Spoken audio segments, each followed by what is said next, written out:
Ok, alors cette brush, je vais la prendre entièrement, je sélectionne tout, et je vais la déplacer dans la palette des formes.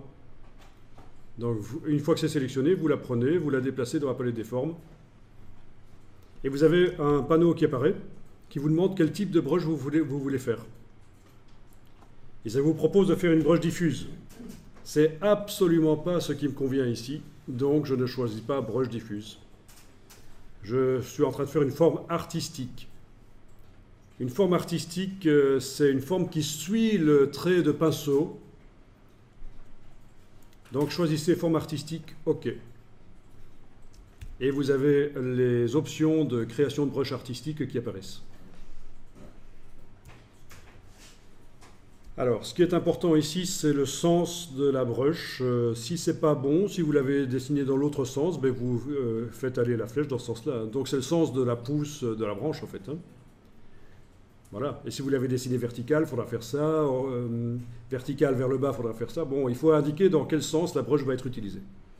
Donc, il se trouve que dans mon cas, c'était bon. C'était dans ce sens-là que ça devait se faire.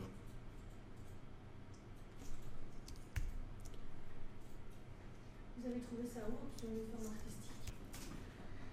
Vous cliquez sur OK et vous avez votre brush qui est là dans la palette des formes. Alors, il faut éviter de faire ceci. Une fois que vous avez fait une brush, il faut absolument éviter de faire ça. Bon, dans ce cas-ci, ça ne va pas poser trop de problèmes, je pense, mais cliquez sur la brush que vous venez de créer pour l'appliquer sur elle-même.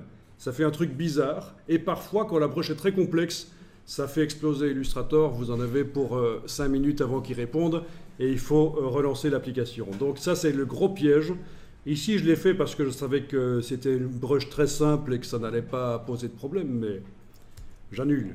Il ne faut pas appliquer la brush sur elle-même. Parce que parfois, vous avez 50 fois plus de vecteurs que ça dans une brush. Et quand vous l'appliquez, ça fait 50 fois 50. Et Illustrator commence à ramer. C'est le cas de le dire, c'est les rameaux. Alors, cette brush, je la supprime du plan de travail, parce que je sais que je vais pouvoir la récupérer autant de fois que je veux facilement. Il suffit que je la prenne et je la déplace. Un peu comme on avait fait avec les symboles tout à l'heure. Quand on déplace de la palette, oui, sauf que les traits ont été transformés en forme, si vous voyez. Mais sinon, visuellement, elle est la même, en fait. Hein. C'est un peu comme si on avait, en quelque sorte, oui, il y a une décomposition du contour transformé en forme, dès qu'il est passé dans la palette des formes.